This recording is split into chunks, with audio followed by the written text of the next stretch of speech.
and she went through the same thing, and then she had a really good interview that was done, and I'm not sure, I don't remember exactly who it was with, if it was Vice. I don't remember if it was Vice magazine or if it was somebody else, so I'll leave the link below, but there's more about this information on targetedjustice.com, and I believe that there was a rev up of this before and during the Trump fake presidency because of Havana syndrome, and I believe it's all connected in to this exact type of system and trafficking network that is global. So right now I'm just getting messages about the secret societies, okay? So I was getting a lot of messages today about Sammy Davis Jr., the Rat Pack. It keeps coming up like over and over again. Now, I grew up in a Sinatra family. Like, it was like every freaking day you wake up to Sinatra. Like, you live, you eat, breathe Sinatra, okay? That was my freaking childhood. When I go to my grandparents' house, Sinatra's on. Like, it's like, that is what we are listening to. My dad knew every fact about him. I know everything about that man. I know every freaking song, every album. I know him inside and out, okay? But I keep getting references to the Rat Pack coming up. And I know that Sammy Davis Jr., I believe he came forward and he made claims that he was a Satanist, okay? I kept getting references in regards to Constantinople, like, a lot, and I kept seeing Palm Springs, like, coming up a lot, and I always saw the Rat Pack energy when I feel like these technologies or this type of warfare was kind of being developed in some way. And I was talking a lot about that on my channel, about the sacred and things like that. But yeah, I remember specifically having that vision around the Rat Pack coming through. So a lot of what is coming up right now is the truth in regards to these secret societies. Now, I know that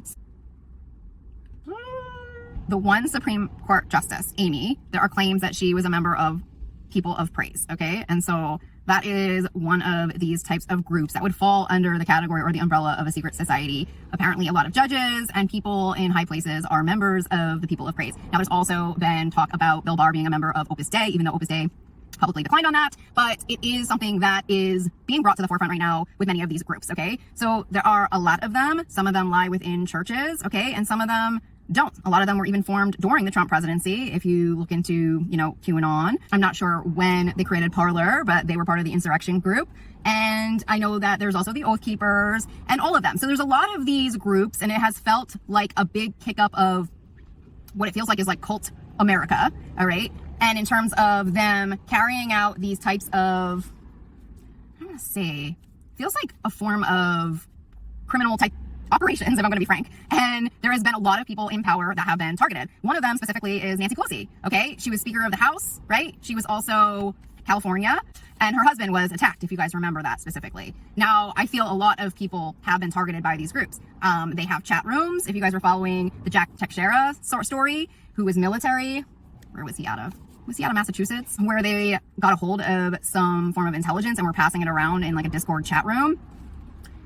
It feels like, for whatever reason, this has become very like normalized with Trump America, okay? And I think it's been going on a long time, but because of the crimes coming out of these types of groups, for example, the insurrection, trying to overthrow our government, our country, the Capitol, it's coming now really to the forefront, okay? And so a part of these cults, from my understanding, is also there are these rites of passage. And the messages I've been getting a lot about is actual sacrifices. And I know that that sounds really dark, but it takes me back to Sammy Davis Jr., okay, and his confession of this, and back to the Constantinople energy. And I can't help but think about a lot of these celebrities that, quote unquote, like lose a son or lose a family member and are part of these types of groups. And there is something very dark and underhanded about them. And I know many people have come forward and have even said this on camera. I know Kanye West came on camera and said that his mother was a sacrifice. And more of that is going to come to the forefront, and it has come to the forefront. There have been so many rappers that have come forward and have made claims that they were forced to sign some kind of a contract, a dark contract. There have been many people in music that have been forced to sign contracts,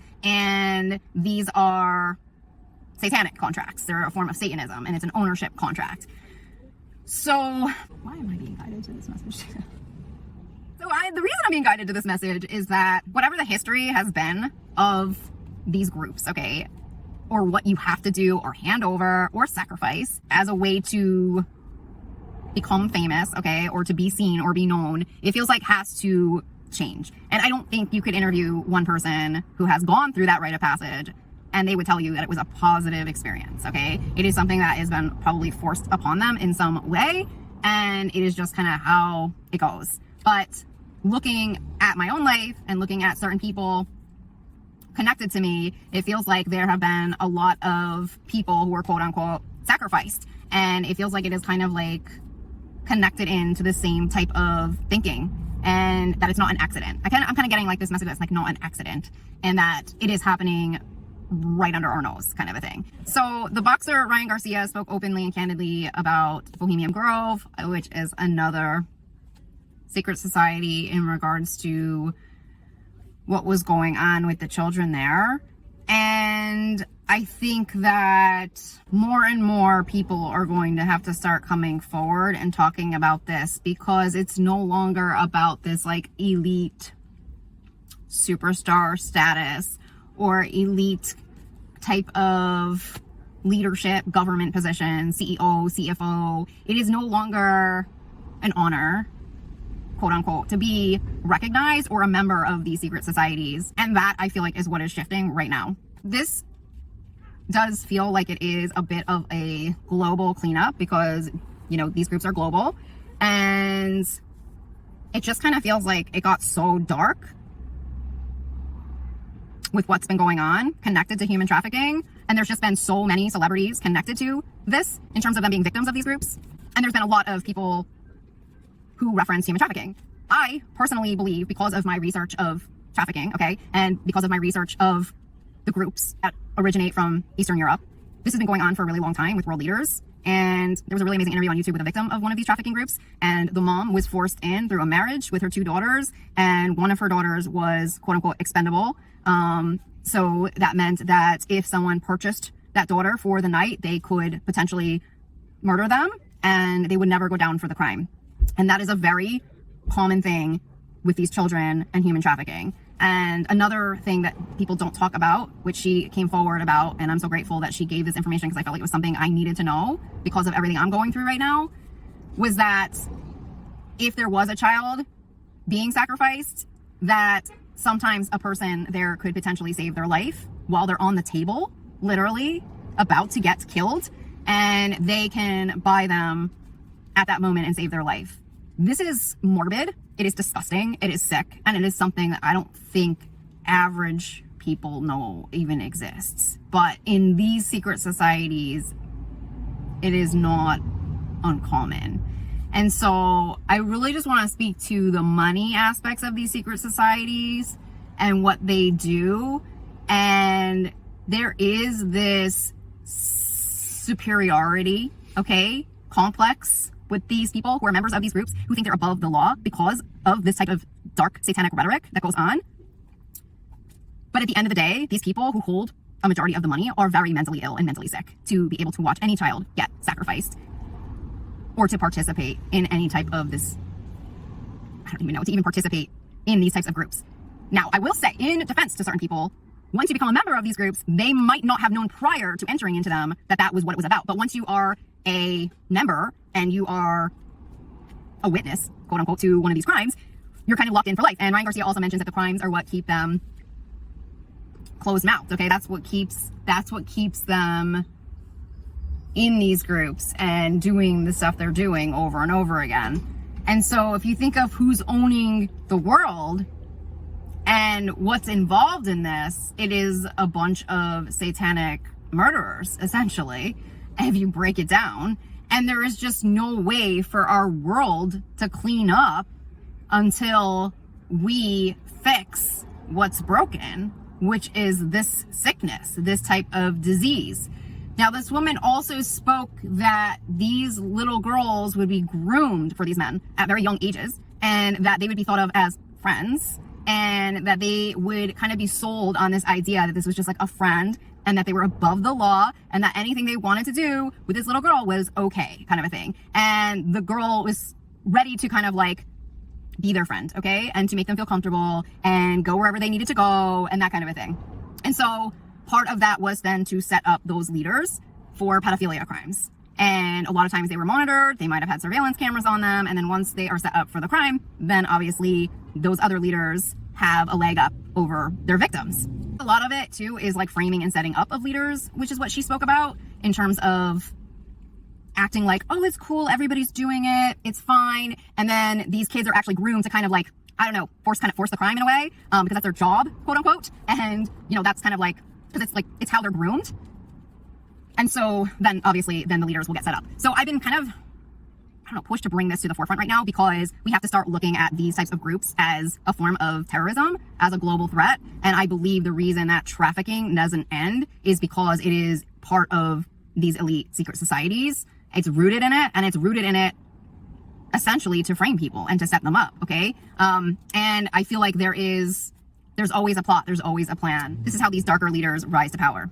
And I believe this is also how they establish alliances and business opportunities, etc. And that's how they get into the money. And once they get into the money of corporations, then it starts turning into criminal operations. And then it starts spreading like wildfire. And all of a sudden, all of the agendas are anti-environment. They are anti-anything love-based.